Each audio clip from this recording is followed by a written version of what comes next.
Hello, I'm Paddy Delaney, and welcome to Integrated Infrastructure, a podcast dedicated to bringing you news and views from industry leaders involved in the development, design, construction and management of the many built forms that make up Australia's integrated infrastructure.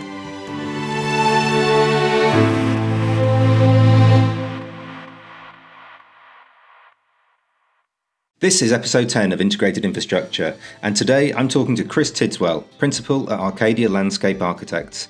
In this bonus weekend episode, we talk about the change in public spaces, parks, harbours and beaches that have been so important to us all through COVID. We talk about the priorities for the landscape architecture industry and how COVID has elevated their role in the design and use of public spaces. We talk about the inspirational mentor and teacher that led Chris into landscape architecture, and the brilliant job New South Wales Government is doing in investing and innovating in public parks and spaces. Finally, we talk about why Chris is so excited about the outlook for his industry looking forward and the positive impact they can have on the community and its well-being. I hope you enjoyed this episode. As always, please like, share, comment and subscribe if you do. So without any further ado, here's my conversation with Chris. Chris, welcome to Integrated Infrastructure. Thanks ever so much for joining us today. It's a pleasure to have you on the podcast. Let's get straight into it. And as always, if you could introduce yourself, tell us a little about what you do and who you work for, that would be fantastic. No worries. Thanks, Paddy. Thanks for having me. Look, my name's Chris. I'm a landscape architect, fundamentally. I work for a company called Arcadia in Sydney. We've got offices in Brisbane and Melbourne as well. So that's my day-to-day job as a principal here. We've got 30 or 40 staff through the three offices, but really practice all the way through Australia. And I guess in the current environment, practicing through different states is getting easier and easier because of the virtual world, right? So, so we're a young bunch in terms of our office. So we've been here for about since 2011. So our 10th year anniversary next year. Congratulations.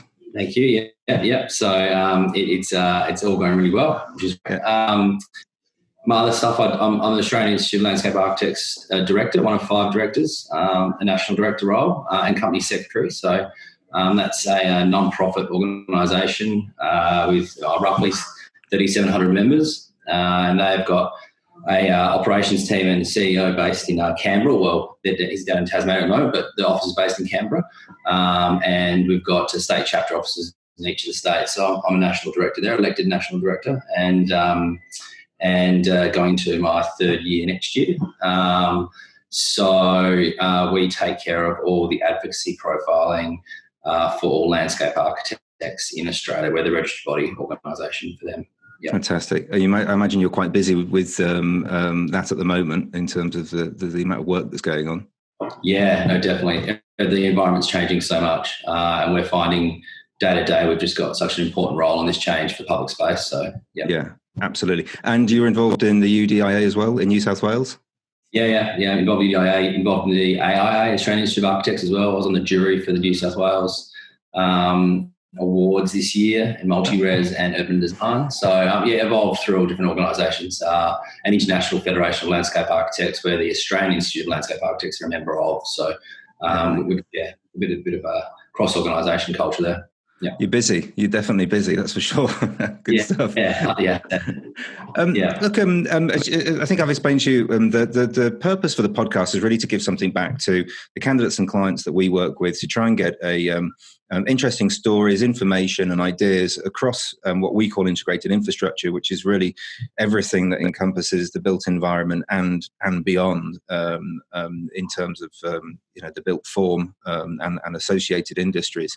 We love to get a good career story, and landscape architecture isn't necessarily the obvious choice for many people. And you've got your own niche within the architecture niche. What brought you into the industry? Give us an idea about how you started off.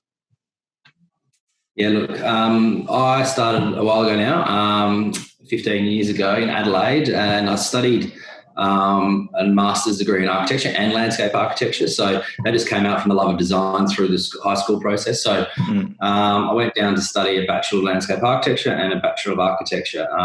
Through the later ends of that degree, I started to work as a landscape architect for a very highly qualified, Harvard-educated landscape architect, next president of ALA, Australian Landscape Architects as well, and he's now president of IFLA, which is the International Federation of Landscape Architecture, James Hayter. So he kind of inspired me to follow down the landscape architecture path rather than the architecture path in those later years of uni.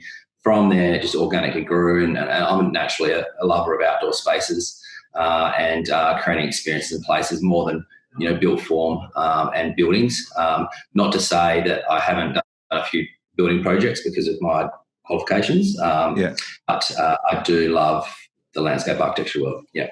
Yeah, fantastic. Was he quite? It sounds like he's quite a mentor to you potentially then as well. Yeah, we don't get in touch so much now, but we did a lot in the last sort of 10 years. And then since I moved to Sydney 8 years ago, we've caught up professionally a fair bit through the organisations. But yeah, he was definitely a mentor. Yeah, fantastic. How great to have somebody that inspires you at that point in your career and gives you that direction, and obviously you follow through on as well. That's brilliant. We were talking when we first got to know each other only a week or so ago, because I think you picked up on something that I'd posted on LinkedIn to do with one of the other podcasts, and then we got chatting and said, well, come talk to us because it's such an interesting topic at the moment.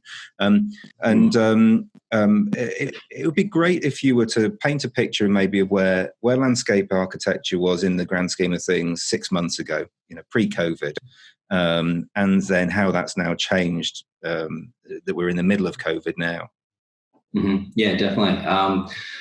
Pre-COVID, we haven't changed a lot. Like the fundamentals are still there. Before COVID, like Arcadia consultant sector, landscape architects in Australia, we're all busy on transport projects, residential, education, retail. The Australian economy was quite strong in the building industry, and look, it's not to say it isn't still now.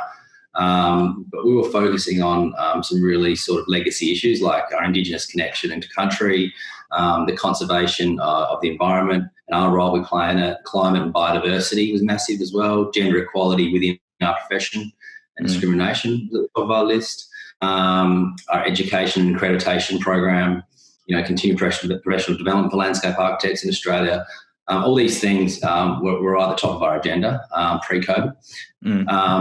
They still are. They're all very important, but COVID's just really put a focus on what we can do directly with open space and public realms, because it's become so important, both the design of these spaces and what they are now. So that's kind of as COVID's hit, that's kind of the direction we've gone from sort of February, March. However, and we've kind of worked through that.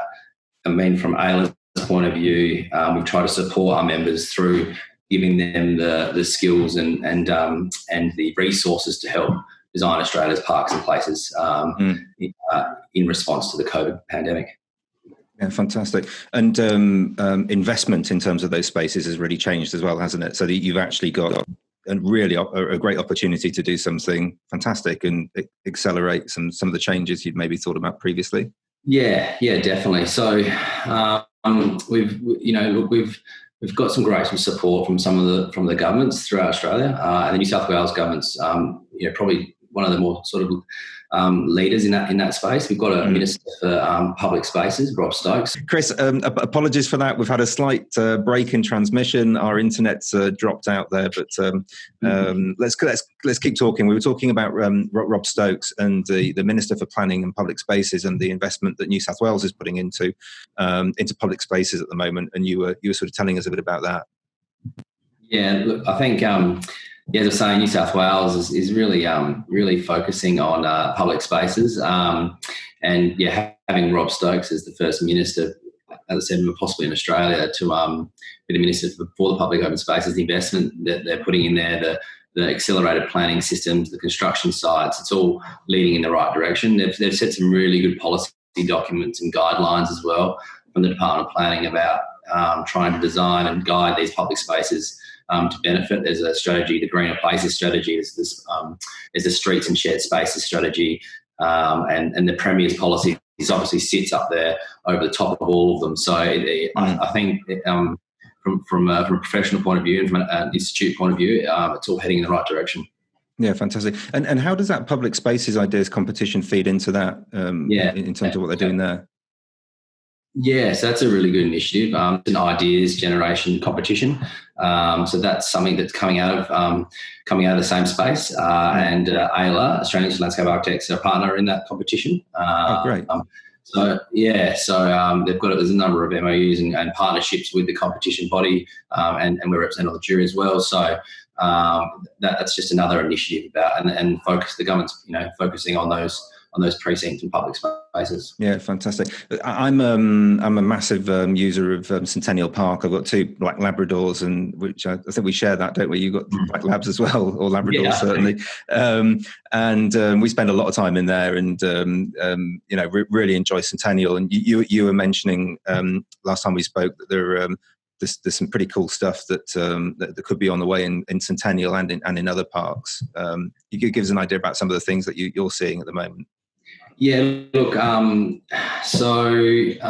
what's happened recently is the creation of a large government body which is managing open space in a consolidated approach. So Western Sydney Parklands, Centennial Park Trust, it's all amalgamating and coming together for a more efficient and innovative approach to the management of these open spaces. So it's good that the government's finding time to think about these things and work from, a statewide approach rather than isolated LGAs. So it's another initiative that has a positive sign. Yeah, fantastic. What can we expect to see that's new and different? Any sort of particular things that stand out to you? There's been some really good projects and policy documents out at Western Sydney Parklands. Some highly awarded strategy documents, and that's all about rationalising public open space. So out there is obviously one of the largest, land banks in Sydney, and it's really important for it to be repurposed and reimagined back for the recreation, essentially. And now that the Centennial Parklands Trust, Western Sydney Parklands Trust, and a few other land areas are amalgamated, I'm hoping to see a lot of really good opportunities to repurpose the disused land and look to provide both ecological benefit, connection to country, recreation opportunity in these disused spaces. And it's no more important than it is now with COVID and the availability of recreation close to people's homes is so important. Yeah, fantastic. So we talked about the opportunities, and there's lots of sort of exciting things going on. What are the biggest threats to actually achieving some of these things and making sure that we make the most out of these public spaces? Could it be time? Is it rushing these things to try and make stuff happen now to generate jobs and all that sort of stuff? Or what do you think?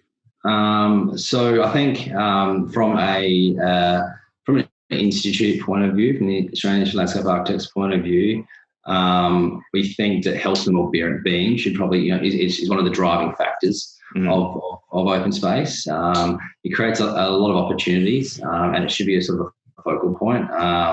There's great stats around, the connectivity to landscape and the healing powers of it. People living without areas that don't have access to natural parklands, they're a quarter time more likely to develop things like, symptoms of depression. Outdoor spaces foster, the creative play environment, the educational environment, reducing symptoms, disorder in children and the like, cardiovascular disease. So the Heart Foundation does some great stuff about activity, play and healthy landscapes. So look, all these different opportunities are what's important for landscape architects to then inform the way that these open spaces are then designed going forward. Yeah, fantastic. And then moving away from parklands and public spaces, still public spaces, but despite the fact that a lot of us are working from home, you're not, I'm not, but most people are at the moment.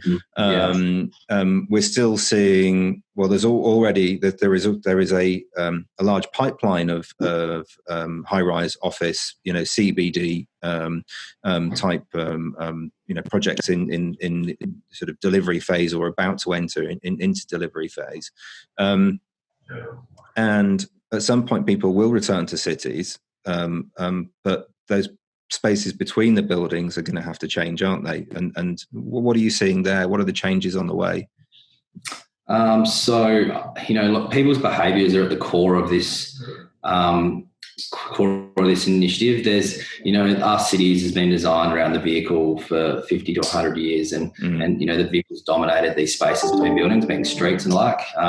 So people's behaviours are changing, and they need to change for the health and wellbeing of themselves, and also the accessibility of these spaces and the safety of moving around these spaces during COVID. So I think people's behaviours would be at the centre of the redesign, call it, or the rethinking of our cities. Companies in these buildings are going to really sort of change their operating model and how people work best for their companies the most efficiently, whether it's a partial home versus occupation of a building within the city, CBD, whether it's fully remotely or for various reasons it's fully located back within in these towers.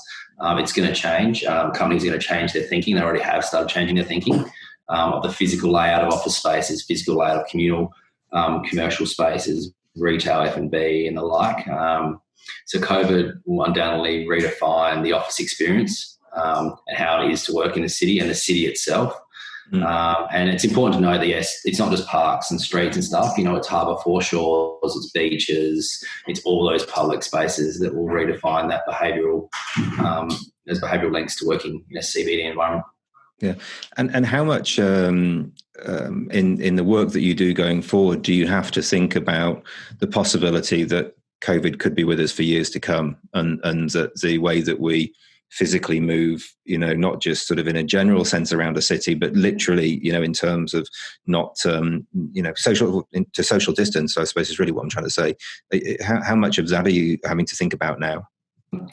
So in terms of its design practicality on projects, the thinking has come forward to the front about the future of these spaces, how important they are, more on an importance point of view, not in terms of the physical, design elements and how far people have to be separated from each other and how people enter spaces. It's more on a philosophical, high-level approach view.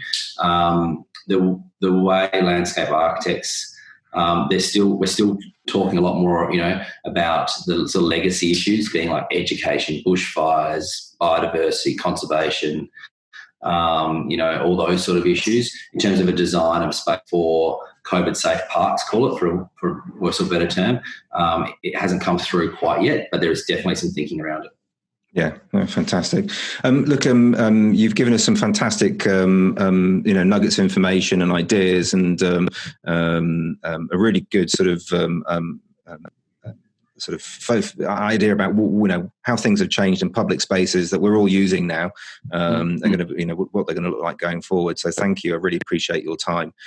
We are a short form podcast, so we do try and keep things sort of contained and interesting. Although I think we could go on for ages based on our previous conversation. But look, tell me, this is we finished the podcast on a positive note. Tell me what you're excited about. What's really sort of what are you really looking forward to at the moment? Look, I'm really looking forward to seeing how parks, streets, beaches, harbours, how it's going to change. How I'm really if there's any benefits out of COVID, it's about how people appreciate clean air, trees, shade, open spaces. I'm really excited to see how the dynamic and how the change, how the profile of landscape architects is going to change. I think that we're going to become very, very important in the design of these spaces, and I'm looking forward, for advocating them for landscape architecture throughout Australia. Yeah, fantastic. No, it's brilliant, and it's great to be talking to you at a time that you've got this sort of exciting opportunities in front of you, and as a big park user myself, I can't wait to see what's coming. Either whether it's for the dogs or for my daughter or for me or whatever that might be. Maybe a second golf course in Moore Park. Just an idea. Help me get more tee times would be great. Yeah. Chris, thank you ever so much. Really appreciate your time and generosity in giving that to us today and talking to us about your industry. So hopefully we'll come back and have another chat in the future. But for the time being, thank you and goodbye. No worries. Thanks, Paddy. Thanks, Chris. Integrated Infrastructure is powered by North Search, specialists in executive and technical search across engineering, design, construction, property and energy markets in Australia. If you'd like to find out more about North Search or get involved with this podcast, you can click on the links in the show notes or email me directly at the address on the screen. We hope you enjoyed this episode of Integrated Infrastructure. Please tell your friends and colleagues if you did, and we hope to see you again soon.